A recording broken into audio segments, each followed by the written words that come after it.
Welcome to More to Know on Daily Ad Brief. I'm your host, Kent Lewis. Joining us today from Langhorne, Pennsylvania is Tim Daly with Vincodo. Welcome to the show, Tim.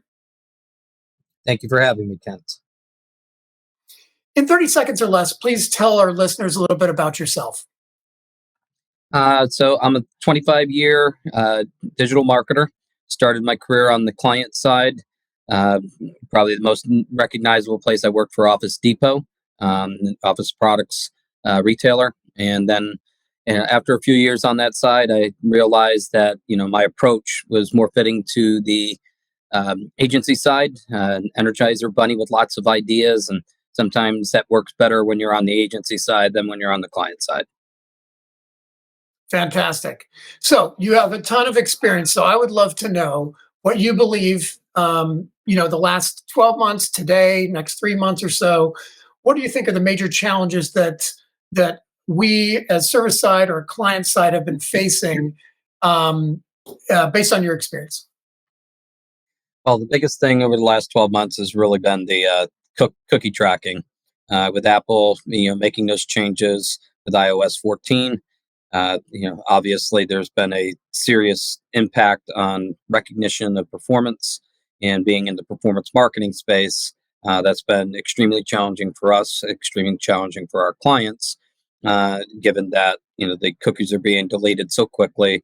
Third party cookies are pretty much just being washed out, and if you have not integrated, with the conversions API, with a lot of these platforms, so very specifically Facebook, you're losing anywhere from 60 to 75% of your tracking. And even when you do the site server side tracking, you still might be losing 20 or 30%. So it's been, a great challenge, trying to work through that, making sure clients are understanding that you have to factor that in, that the conversions then just go away. You're just not seeing them anymore. Right. So you mentioned one critical way of how to tie in some data in Facebook and other tools. What are some of the other ways you are advising clients and or you yourself are utilizing to address the loss of third-party cookie tracking? Well, I mean, it goes back to the tried and true multi-touch attribution analyses that we've been doing for years. Back in the day, you did them a little bit more hand by hand. Now there's solutions that you can utilize, and those are still key. And what you have to do is look at your historical performance and be confident that that historical performance still carries forward. And you got to kind of fill in the DNA.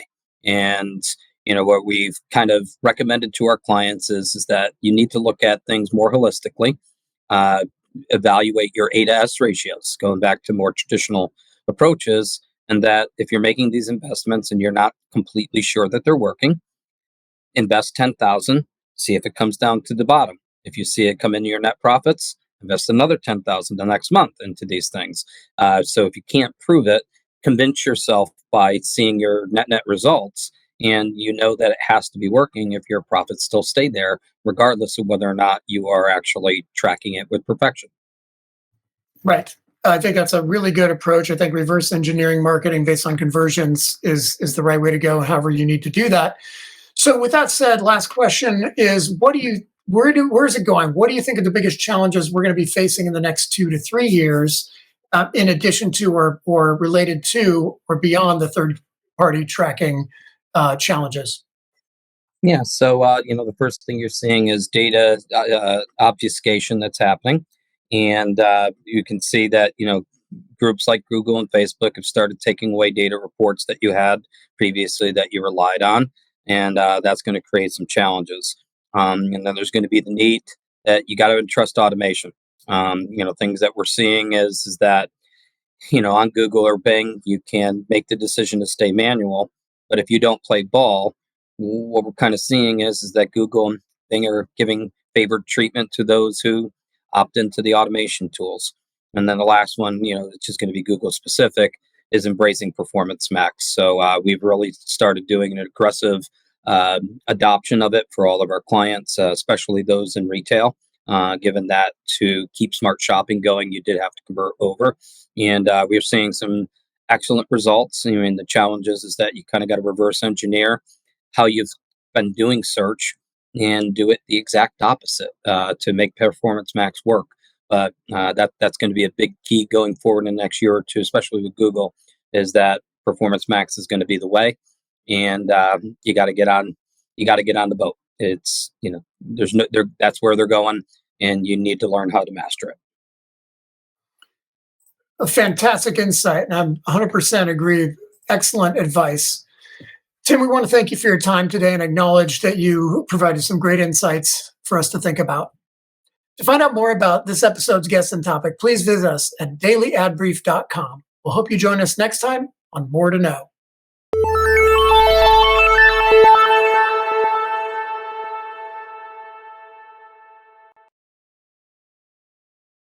Simplify presents Addressable CTV, combining the power of TV with the targeting and attribution of digital. Simplify's Addressable CTV delivers massive reach with the ability to scale without sacrificing precision. TV buyers can generate incremental reach with household-level targeting, frequency controls, reporting, and insights. To learn more about Simplify's Addressable CTV and what it can do for your clients, visit simply.fi.